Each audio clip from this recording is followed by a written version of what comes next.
Hi, welcome back. This segment, we're going to talk about the witch with author Valerie Love. And Valerie is the author of our new book, Witch, Divine Alignments with the Primordial Energies of Magic and Cycles of Nature. It's going to be such an incredible segment. And let me tell you a little bit more about Valerie.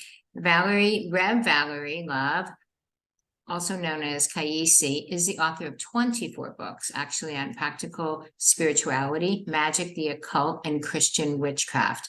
As an ordained minister of spiritual consciousness, practicing Christian witch, and global retreat leader, Valerie's soul mission is to inspire us to freedom. So, Valerie, welcome to Conscious Awakening Network. Oh, thank you so much, Ariel, for having me. It is always delicious being with you, always. You're like my sister. Oh, absolutely, absolutely. And I have to say, I absolutely love you in red. I don't know that I've seen you in red before, but it's absolutely, it's powerful. It's very powerful on you. Well, thank you for saying that. And there's a little bit of a backstory to the red. So in the African Magics, yes, particularly Yoruba, there is a knowing that your head has a spirit. So your ori, your crown, your head, your connection to the divine has a god or a goddess or a divine power that has your head, that is in charge of your head. And mine, like a helper spirit for you, for your life. And mine is Oya, and her color is red. So she is with us today, and I'm so glad. Well, welcome. Oh, yeah, that is awesome. So, I just want the audience to know that your book, Witch, has been a very intentional creation. We had this conversation months and months and months ago about how we both felt really called to reclaim the power of the witch, reclaim the place of the witch. That the fear and the misinformation around her would be dispelled. And I believe we've done that with your book. I know we've done it.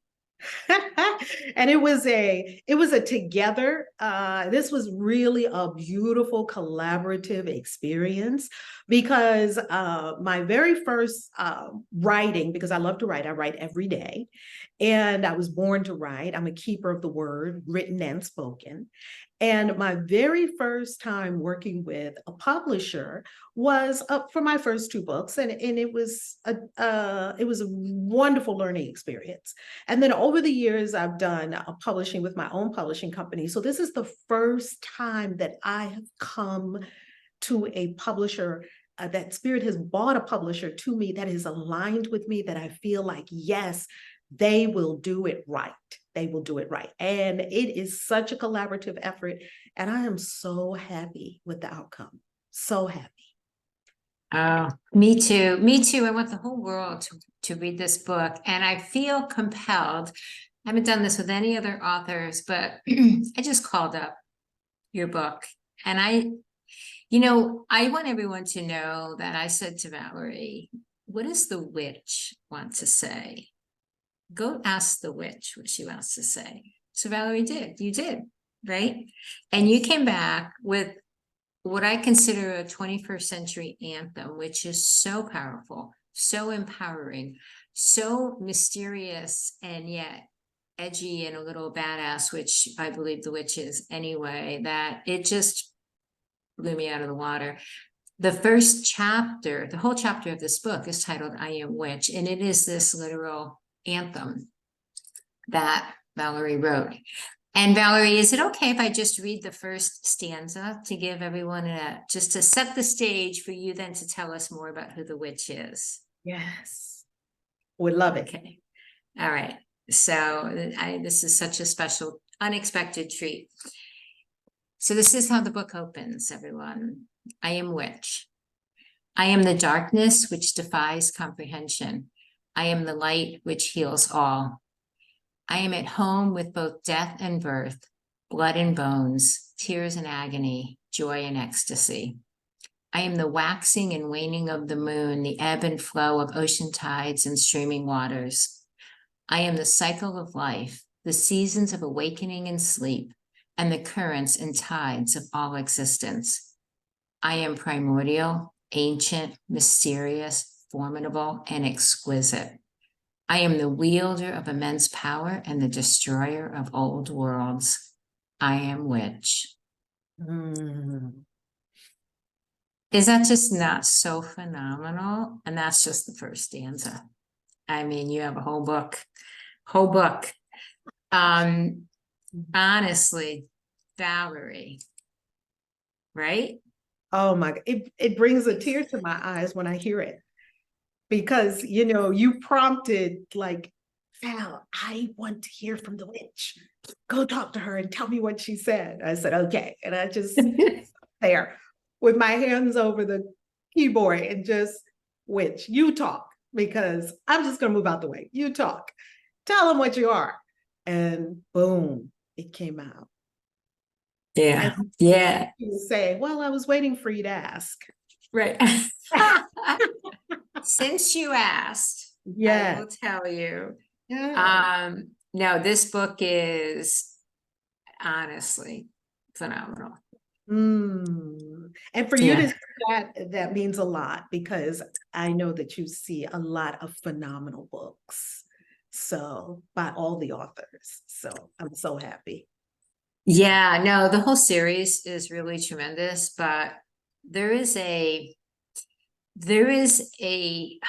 it's the energy of the witch. There is just something that is like which I'm so like her power is so amazing and beautiful, you know, and I'm a little afraid of her, but in the best way, Aren't we right? all kind of like, woo, in awe? We're In in awe awe. of that It's much in power. awe. It's Yeah. really not a fear. It's not a fear, and I don't want it to come across in that way. It's not a fear. It is a deep respect. Yeah. Yeah, a deep respect for the power that she holds and the work that she does. So Valerie, tell everyone who the witch really is. Let's just, you know, dispel all old information that no longer serves anyone. Who is really the witch? The witch is a primordial force and power that is really behind the cycles, seasons, the turning and the to and fro, a keeper of nature. I call the witch an emissary of the goddess, because through the hands of the witch, the goddess does her work. So we understand the goddess. Most people understand a goddess, and even the gods as well. Most people are afraid of the one who is tapped into the power of nature, the cycles of the moon, understanding what these cycles mean, and even the mysteries of birth and death, which is where you find many witches as midwives, understanding how to take care of an unborn human and the soul that is connected to that human in the womb, and how to attune to it and even turn it in while it's still in its mother's womb. The witch had all of these, had the understanding and the wisdom of how to do this, and then how to birth this being in onto this earth plane, and what essential oils to use, and what prayers and what chants to use, and how to look at the moon and know that a woman is not pregnant for 9 months, a woman is pregnant for 10 lunar moons, 10 moons, yes, 40 weeks, which is perfectly aligned time. There are exactly 4 weeks in a moon. The moon knows, and the moon controls all the water on this planet, and we are 70% water. And so even when you speak with doctors or nurses, they talk about how, you know, kind of mysteriously chaotic it becomes sometimes in the emergency room on full moon nights. You know, if you talk to doctors and nurses, people that work with people coming in, they say, oh, it's a full moon, it's going to be crazy, you know. But what we understand is that there's a lot of energy, and now all people know what to do with that energy, or how to harness it, or how to even manage it in their energetic system. And so they're having experiences that they need help with. So the witch is all of that, and more than I could really even put into words. And so it's time. It's time for us to more fully understand the witch. It's time for us to stop being afraid of the witch. It's time for us to negate the fears that have maligned her and her name for centuries. Yes. And the fears are, I believe, connected to what we don't know.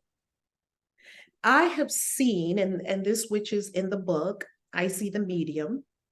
I have seen her call down hail from heaven, from a sunny sky. I've seen this with my own eyes. We've seen the witch do things, and sometimes our logical mind tries to unconvince us of what we've experienced. And we've all had these mystical experiences. This is what the whole Common Sentience series is about, is that we're bringing these into our everyday, that it's normal, right? It's natural for us to have all these mystical experiences. And so we've all had mystical experiences with the witch. And many times humans go to fear at things we don't understand. So this book is going to knock out all of that fear because it brings understanding.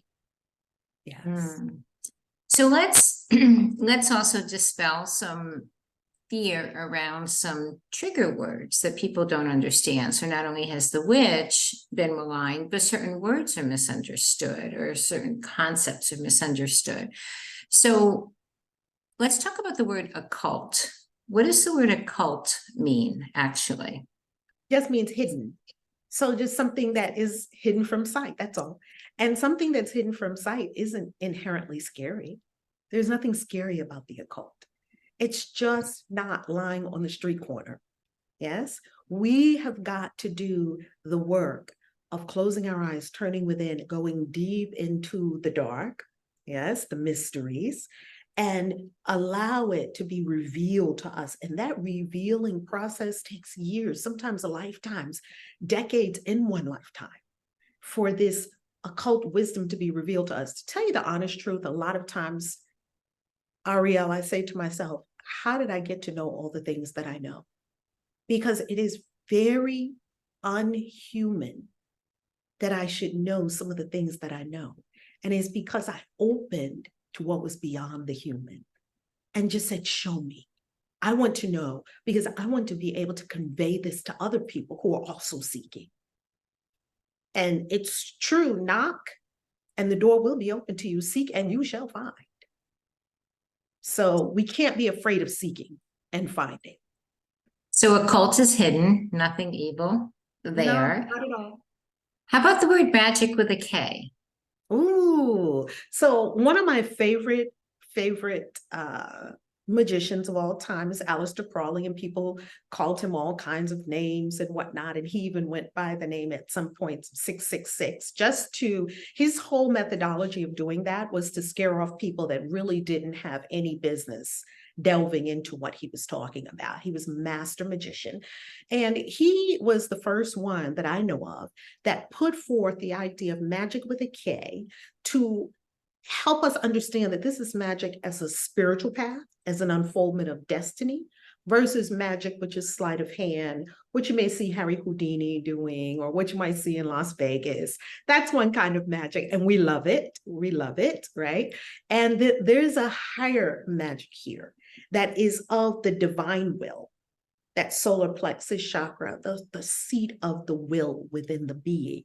That will, the solar plexus is where your will and the divine will is one and the same will. There's no distinction. And so that's where we're coming from when we're talking about magic. We're coming from the divine will. And last word that I have, and if there's some that you'd like to bring out, but is coven. What is a coven? Oh, I love, love, love coven. So a coven is a group of witches who come together to practice magic together. And I'm in a coven. I have a coven. It's the Isis Arising Coven. And why? Because we understand that if you're by yourself, that's one path. There are a lot of solitary witches. Nothing wrong with it. It's wonderful. Yet, even a solitary witch, every so often will get together with her witchy sisters and brothers and a group of us. So while a coven represents a group of witches who choose to practice magic together, to learn together, to grow together, to heal together, there are witches who are solitary, who every so often choose to come together with a group of witches. So either way, whether you choose to practice in a coven or solitary, we still most witches likely have both, because most witches know that we have our own solitary practice that is you within yourself. Everyone must have that. And then a lot of witches choose to have experiences with other witches too, whether it's going to a ritual for Samhain, like a fire ritual, or whether it's choosing to be in a coven, which is an established, ordered group that chooses to practice together. Or maybe it could be more informal, where every so often there's a group that meets up. It's the most excellent order of the Black Hat. And they're a group of witches that meet every month and talk about witchy things and what are you doing and what are you doing and what are you doing? And we drink tea and all of those kinds of things. And so there are many witches that choose to come into a coven and a coven could be, some covens are more focused on initiation.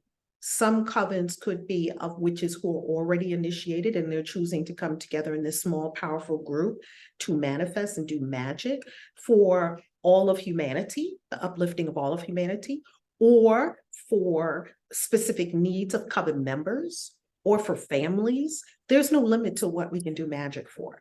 So it is beautiful when you have witches coming together. And when I say witch, it's male, female, it's whomever. And we love coming together. Yeah.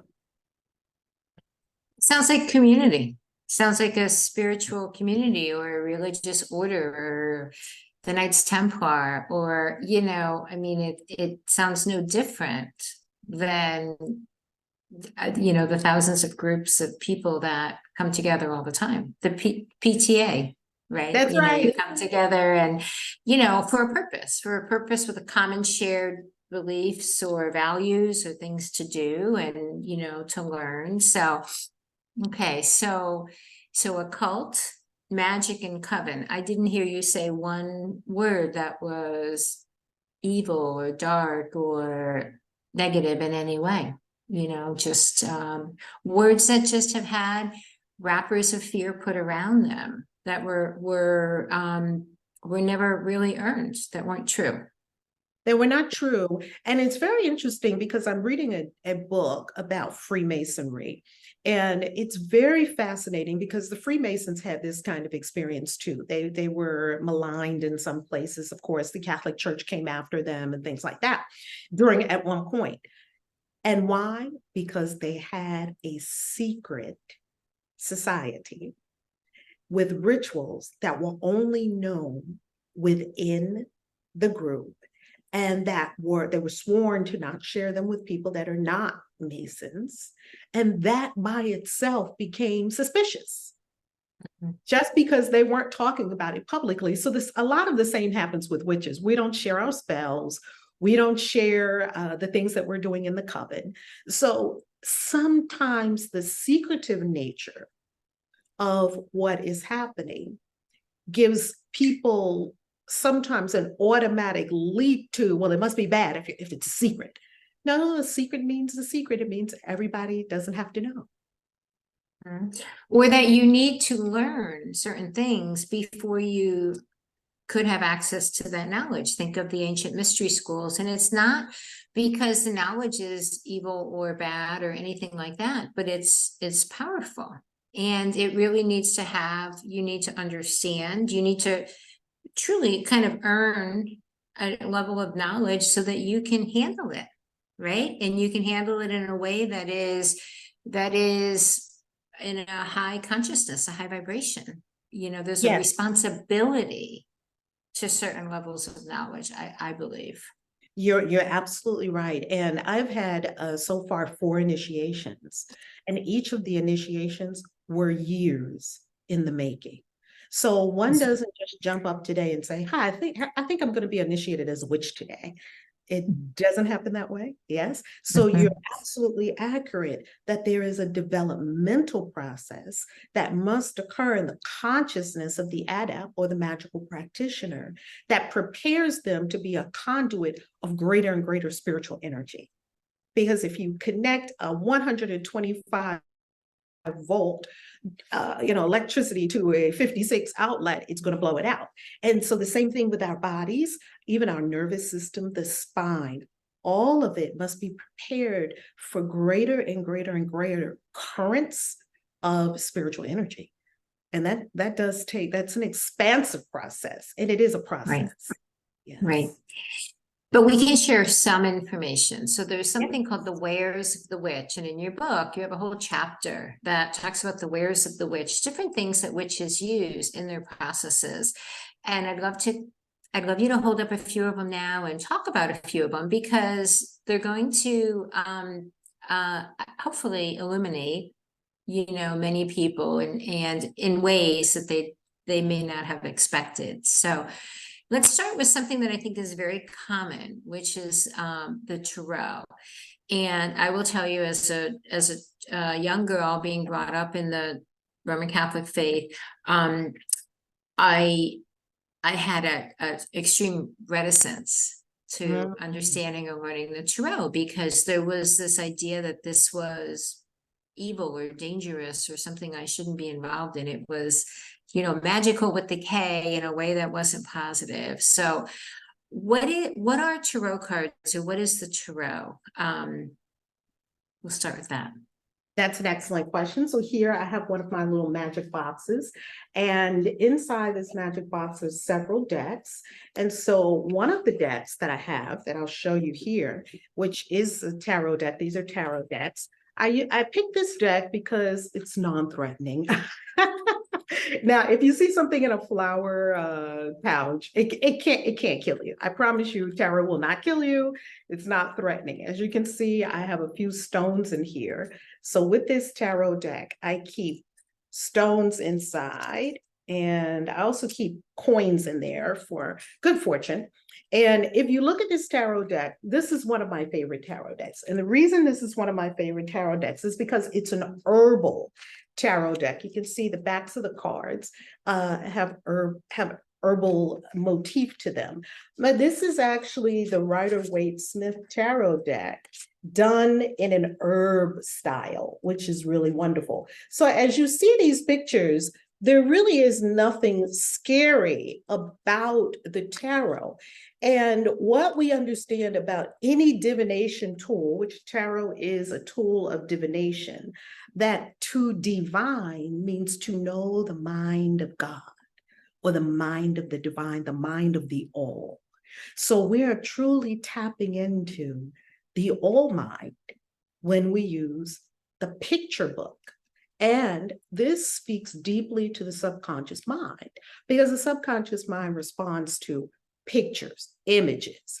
And so a tarot deck could be used for meditation, contemplation, divination, spell work, rituals. You could pull a card a day to get wisdom and guidance for that day. You could even sleep with a card under your pillow to enhance dreams. So we're talking about a master consciousness mover right here with the tarot.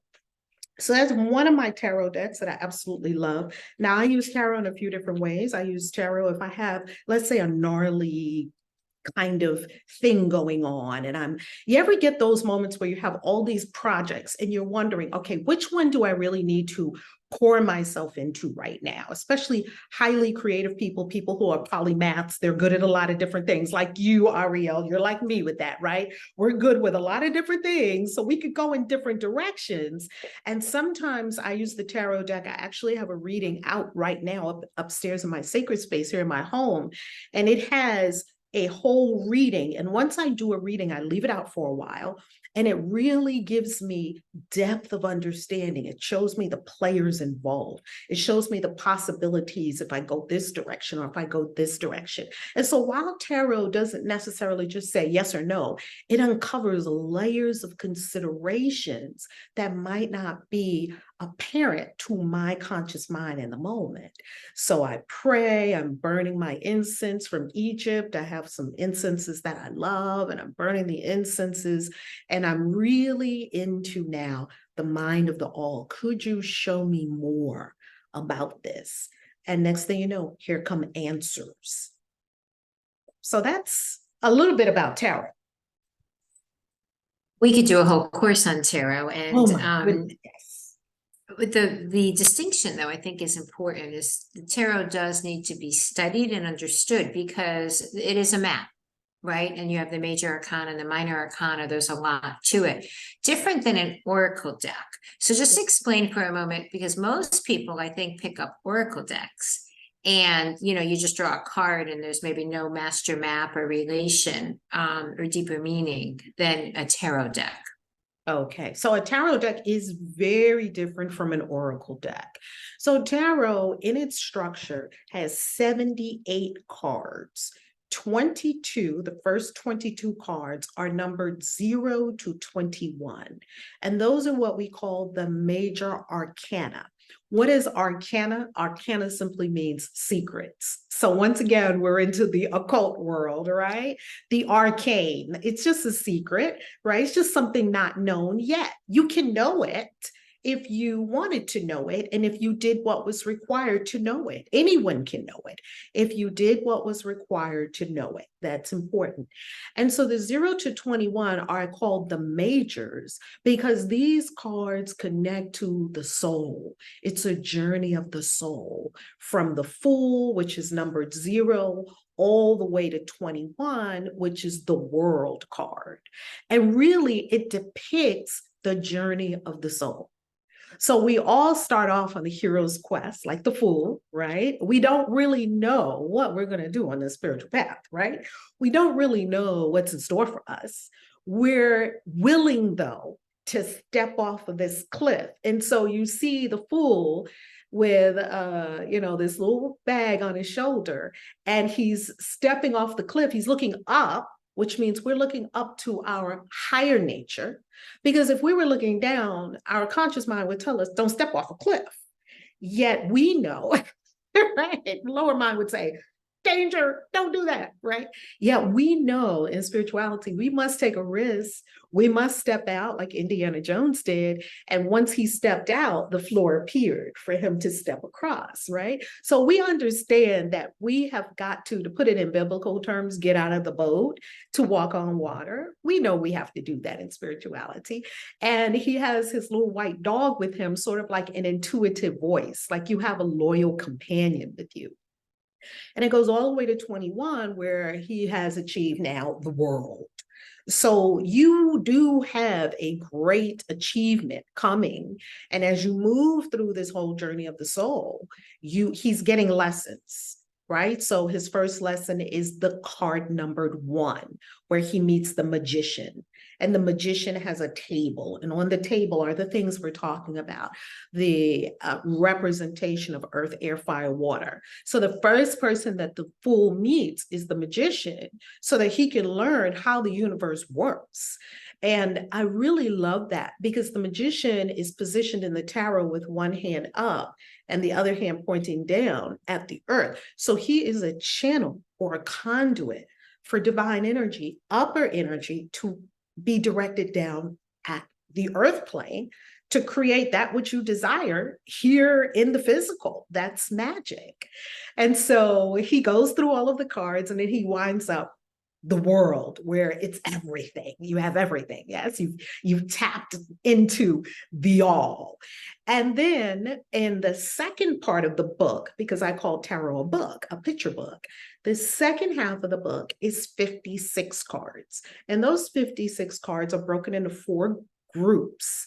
And each of those groups are aligned with an element. So for the air element, we have swords. For the earth element, we have pentacles. For the water element, we have cups. And then for the spiritual element or fire element, we have wands. And these 4 represent alignment with the four aspects of being: our spiritual self, our mental self, our emotional self, and our physical self. Because we are multidimensional beings. Yes, we exist in spirit forms. We have an emotional body, an emotional constituent, and then we have the spiritual self, we have the physical self, and we have the mental self. And in the tarot, it's very telling that the most problematic suit of those four suits is swords, the mind, right? Mind run amok, worrying or making up problems. That's what we're here to handle, to master. We're here to master our mind. So when we look at those four suits, they go from ace to king. These are our everyday life. So it's people in our lives, the court, because there are four court cards: the page, the knight, the queen, and the king. So we all have a court in our kingdom, right? And who are the players in your court? Yes, you have family members, you have your lover or your partner or your mate, you have children, you have friends. You're in my court, right, Ariel? We're sitting in our court. You're queen of your queendom. I'm the queen of my kingdom at queendom, and we get together and we hold court and we talk about what we're creating. And then you have court jesters there making fun, having fun and frivolity. So we're all holding court. Who's in our court? And what messages are they bringing? Life is dynamic. What's happening now that I should be paying attention to? What's happening? Is it that I need to give attention to my spiritual self, my mental self, my emotional self, or my physical self? Tarot can decode all of that for you. So it's a book that, though I've been studying it in this lifetime for nearly a couple of decades, still don't have mastered. And I think it's like the Bible, like who really has it mastered, right? I think we need to talk about you doing a course on the tarot. I think, or just I've already taken notes. No, actually, probably the most brilliant I've heard it explained in the way that you just explained it. And as you can see, it's something that needs to be studied. It needs to be learned. It needs to be experienced, right? It's not like you just open a tarot deck and use it. And I think that that's where, it's a divination tool. Right. So that's where some of the fear around it came, but there's nothing fearful in the tarot. And an oracle deck, just very briefly, just so to explain, an oracle deck is simply what? Well, I have several oracle decks, and I have some that are goddesses. An oracle deck can really be representational of anything. I've seen oracle decks that are crystal decks, angel decks, goddess decks, and these oracle decks are bringing you wisdom from above. Higher consciousness wisdom. So you pull, as a matter of fact, I have a really nice oracle deck here because I love Colette Baron Reed. And this is the Wisdom of Avalon oracle deck. And I love this oracle deck. And as you can see, I've had many readings because you can see that I've just gotten so many things underlined and dog-eared and so forth in this book, because when I really want to just get one card, even one card a day, you could pull a card a day. And in an oracle deck, though there is a symmetry, the cards are not actually telling a comprehensive, cohesive story as far as I can see, like the tarot is. So oracle decks to me are more in the moment. They are bringing you higher consciousness wisdom right here in the moment. They're very accessible. And I don't think anyone needs any training actually to work with an oracle deck. That's what I love about them. And they're probably a great start to tarot, because tarot is going to be a dedication. It's a commitment to work with tarot. Oracle cards I find to be very inviting, and I love the oracle decks I have. I love them. I just use them differently than tarot. Right. No, I think they're a beautiful divination tool for many reasons, but also because, and I have a couple oracle decks as well, and I have one tarot deck, but because I think what it does is it helps you to focus. It helps you to take a breath. It helps you to consider or think about or take a break for a moment. You know what I mean? It really just puts it gives you the opportunity to align, to divine the mind of all, right? I think they're a beautiful divination tool, honestly. So, but they're different. They're different than a tarot deck. Okay. All right, perfect. So let's go through a couple more. Wares of the witch. So what a witch can use, or really, any of us, it's really in the use of it, right? Pendulum. Talk about Yes. a pendulum. My favorite. I have mine right here with me.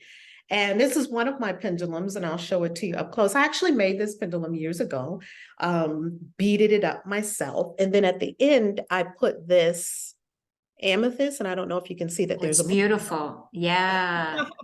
everyone who sees this, and by the way, I'm wearing purple nails today because purple is the color of the witch. So I've got to honor her. So this is an amethyst and this is a moonstone. And for me, this pendulum represents the reason I put these particular stones at the end of it is because I want higher wisdom. So the purple is crown chakra. I want the highest access to the wisdom that I can. And a pendulum is very simple. It either goes yes or no. So this pendulum, I'll show you how this one works. You just ask it, show me yes or show me no. And it is very simple. You can get a pendulum in any magic shop. And I'll show you, this is my pendulum's no. Could you show me no?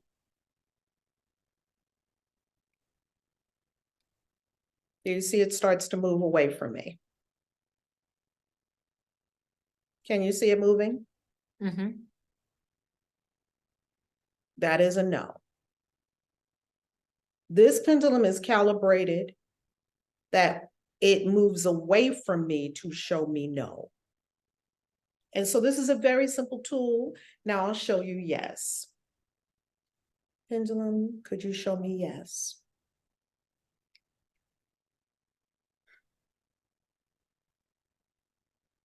And you see how it moves? It moves side to side.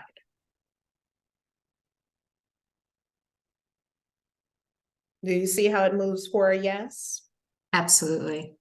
Yes. And it's very clear. It's very clear. Super clear, and you can't mistake it.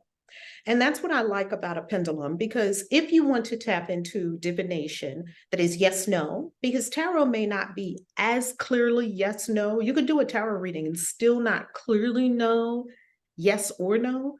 You are going to know yes or no from divine mind with a pendulum. And so I have more than one pendulum, and one came to me in Arizona, Sedona, Arizona. It's gorgeous malachite pendulum. And when you first calibrate to the pendulum, I usually hold it to my heart so that it can calibrate to me. Of course, it's going to pick you, like all of your magical implements. They always pick the witch, right? They just come to you. They come to you at the perfect divine way and the perfect divine timing. So if you see something in a magic shop or a metaphysical shop or a spiritual shop, and you don't even know what to do with it yet, and it speaks to you, a crystal speaks to you, a wand speaks to you, procure it. Just obtain it, wrap it, cleanse it, hold it, wrap it, do whatever is you're inclined to do with it. We have processes that we do with it as witches. And then put it on your altar or put it somewhere in safekeeping in your spiritual space, because that item is going to come to the fore in something that you're going to do, and you're going to know what to do with it. So this pendulum, after I made it, I started to ask it, what is a yes? What is a no? That must happen with a pendulum. We've got to ask it. And then it will show us. And then you can be completely clear when you're asking it questions. I know many people, spiritual practitioners, who use their pendulum in the supermarket. They hold it over fruit, if it says a yes or no. They hold it over, should I have this drink? They hold it over menus. Like if they want to choose between the salmon or the shrimp, they'll hold their pendulum over the shrimp and over the salmon on the menu, and it'll be yes or no. There's no limit. Anything that you want to know an answer to in the moment, look how portable this is, right in your pocket. It might not, and to tell you the honest truth, you can use a pendulum and no one would know what you're doing. People don't have to know what you're doing as you're looking at a menu, because sometimes you can have the pendulum really short and you're just looking at it and you're watching the pendulum swing yes or no. So it's not like you have to do a whole full-blown ritual in a restaurant. Right? And you can still get divine wisdom. And I actually recommend, when people first start working with a pendulum, to take it with them everywhere. Ask all kinds of questions of it, because that's how you're calibrating to a portal to the divine mind. Pendulum. And I use a pendulum, and I calibrated it, and I think that that's very important. You know, they go through a process, and it shows mine when it's no, it is a huge circle left. It circles to the left. Circle, yes. And when mine's yes, it circles to the right. Whoa. And it also will show me a maybe by staying perfectly still and not moving at all. And then I'm like, oh, you're just being obstinate. I want an answer. What do you want me to do? And it's like, okay, I need more information. And then I know that maybe there's not an answer yet. And, you know, maybe I just need a little bit more information. I need to pause. And that's what it tells me. I'll show you. I just hold mine up if I'm on camera. Oh, I love but mine it. is a green Albertine, and it's power. It's really, really powerful. And I can tell you, before I started working with a pendulum, I was thinking, oh, they have to be moving something. There's something magic, you know, something they're doing something. And I will absolutely tell you, absolutely not. Like this pendulum, the energy that comes through the pendulum is, you know, sometimes it could bring me to tears, the clarity and the power of it. That, and what it speaks to me, Valerie, which I think is so important, is the interconnectedness of all things, you know, that we really are so tuned in and tapped in if we choose to be so, if we choose to take time and tune in and learn and ask, you know. So I will tell you, I haven't used my pendulum for menu choices. However, I probably shouldn't say this on air. I have used my pendulum for book decisions, whether or not we accepted a book or not. Oh, that's wonderful. That's because because when I tune in and when I ask, I'm in a place that I know is very clear and very, very pure. And I get outside my monkey mind as people talk, and I feel that there is a channel of divine wisdom, you know, guiding me. So a pendulum is a super amazing tool. Now, so a tool that I don't currently use, but I know is aware of the witch, is a sigil. I believe that's the correct pronunciation. Sigils. Yes, sigils. So a sigil, a sigil, S-I-G-I-L, a sigil is somewhat of a calling card in symbol form. And a sigil, we just make a simple, I'll show you a sigil example. A sigil is simply a symbol encoded with meaning. And it is very powerful. So this is a book. This is one of my grimoires. We talk about grimoires in the book. It could look like this. I got this from a magic shop and I loved it. And I loved that it had the little moon on the pen too. The pen is sort of the same color as the book, isn't it? The pen is sort of bluish, in the bluish tone of the book. And inside, I'll show you one of the sigils that I worked with for many years. And this is a sigil magic book, is this one. Now, this is a simple sigil. And this sigil I created, and it is a trust sigil. And it has a pyramid base at the bottom. It has a diamond up top. It has a line pointing up to divine mind. Now, I created this sigil because I was having an experience of being shown that I did not trust. I needed to deepen in my trust, that my mistrust was causing me issues. And I needed to trust. I needed to trust life, capital L life, right? I needed to trust my path. I needed to trust my intuition.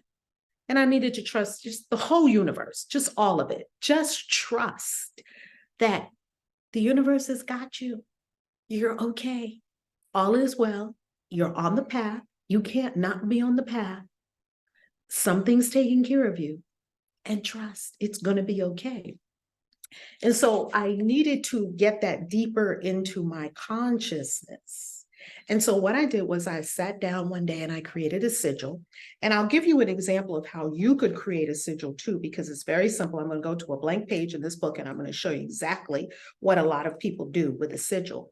I sat still and I began to draw, okay, what is the essence of what I really truly desire to experience? And I know a pyramid is the most grounded, stabilized structure on the planet. So I wanted that foundation, the stability, because can be like a butterfly all over the place.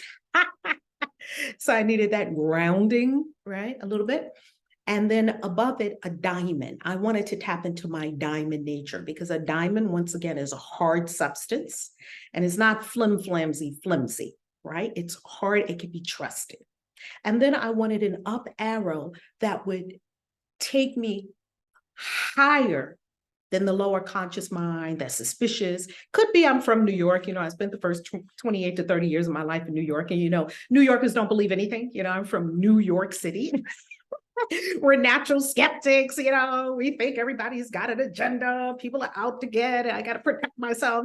Some of these things that I was picking up just from the consciousness of New Yorker, right? I'm not saying anything bad about New York because I absolutely love New York. Yet I think some of that came from my formative years in New York. Watch your back and watch it and look, don't talk to strangers, and looking out for yourself. And it made me wonder, well, is there something looking out for me? No, you got to look out for yourself. Pull yourself up by your bootstraps. Our parents taught us a lot of self-responsibility and all that. And if it's to be, it's up to me, which is true. Yet the part that I didn't catch was that there was a greater something that was taking care of me too, and that I could trust that. There's a greater something than me doing it. There's a greater something. So here's a simple way to create a little sigil. Want to play a game? Want to try it? Okay, so let's say that we write out the word trust. Now here's a simple, easy way to create a sigil. So here you see the word trust. What you could do is first cross out any vowels. So you just cross out the U. And you can make this out of any word you want. Let's say you want more confidence. You could just write the word confidence and then strike out the vowels. Then you want to strike out any word, any letter that's a double. So you see that there's a T. So trust, there's two T's, so we can strike out this T. Now we have TRS. And now what we're going to do is we're going to take TRS and we're going to think trust and we're going to feel the feelings of trust. And we're going to take those letters and we're going to make a sigil out of it. So first, I'm just going to draw the T. This is really simple, right? Nothing super strange or fancy. Then I'm going to draw an R with it. Okay, so you see, I just added an R to the T, right? Pretty easy. Now I'm going to put an S with it. And I'm going to take this S and I'm going to just do one of these kinds of things. Do you see that? There you have the makings of a sigil. Now, because it doesn't look magical enough for my taste, I'm going to put like a little arrow at the edge of it. I'm going to make it look mystical, and you can do whatever you like. And as you're drawing it, you're spelling yourself. So you are feeling the feelings of trust. Do you see I drew arrows there? And this could be a perfectly good working sigil. And you just draw it over and over again. And when you draw it, you are imbuing your consciousness with trust. You are feeling trust. You are deepening into trust within yourself. And every time you see this sigil, it's almost like Pavlov's dog. It'll just instantly call up trust. And so you work with the sigil. I worked with the sigil over and over, the one I showed you in the beginning of the book. I worked with it over and over. I drew it probably 500 times, just over and over and over in a fun way, not in a pressure way or I'm trying to do something way. That's just too much heavy energy. In an I'm creating way. Kids do this all the time.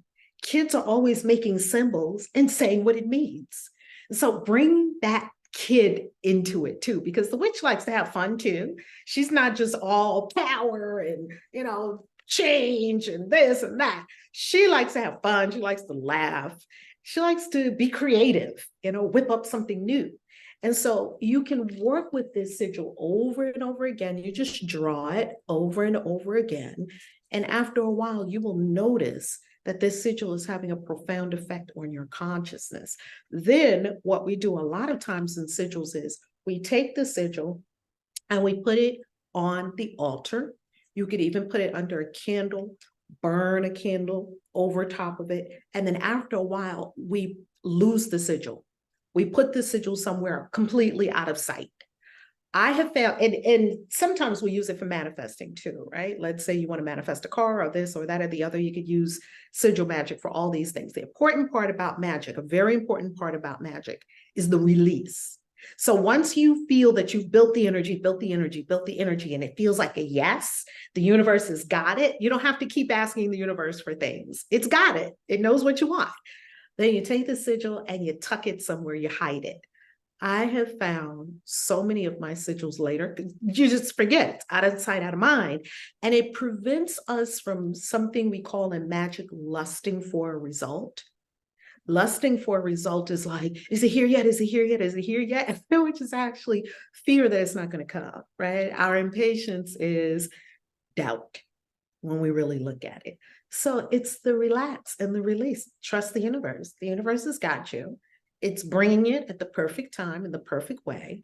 And as Oprah said, you can't get what you want. What you want must be delivered to you. And so this is our giving the universe our address and our order, like Amazon, and letting it be delivered to us. Yeah. I really like that. I like that a lot. And it's interesting because, witches call them sigils. I've seen people work with them called glyphs. We've seen, even the, ancient drawings or their symbols on so many things everywhere. And we don't necessarily understand what they mean, but to look at them from the perspective that they are a powerful symbol of a manifestation of some sort, that makes perfect sense, right? Yes. Yeah. And I think, I always think to myself that many large corporations have occult knowledge and they're using it us all the time. So what about the golden arches? Haven't the golden arches been emblazoned on every little kid? Because you're just driving down the street and all of a sudden your little kid or your grandkid or your niece or your nephew's in the back. Donald's, they can't even speak, they know about the Happy Meal, right? This is what I see all the time with all my kids, even my grandkids. We just be driving down the street and before we see the golden arches, the kids see the golden arches. And when they see the golden arches, they lose it. That's the power of a sigil. Mm-hmm. Yeah. Yeah. The logos, yes. symbols. Yeah. It's a symbol language, right? It is. When you see the Nike swoosh, you know what that sigil means. When you see the Lexus L, you know what that sigil means. Yeah. When you see the Mercedes-Benz, you know what that means. Yeah. Yeah, absolutely. And there's a lot of spiritual, which one is it that uses the phoenix? There's a phoenix as one of the logos, right? The Ferrari, I think, is the phoenix bird, right? There's a lot of ancient or spiritual symbolism that's embedded in current logos, what current symbols people use. Yeah, absolutely. Valerie, we do have to have you do a course because we could go on forever, but I want to say that your book, Witch, Divine Alignments with the Primordial Energies of Magic and Cycles of Nature, is available. It is phenomenal. And I encourage everyone to pick up a copy and let's help reclaim you know, the witch. Let's bring her back, as it even says in the book, bring her back to her seat at the table. It's time to give the witch her seat back. So, Valerie Love, any final words for our audience today? Yes, approach the witch with wonder and awe and never fear. I love that. Thank you. Thank you.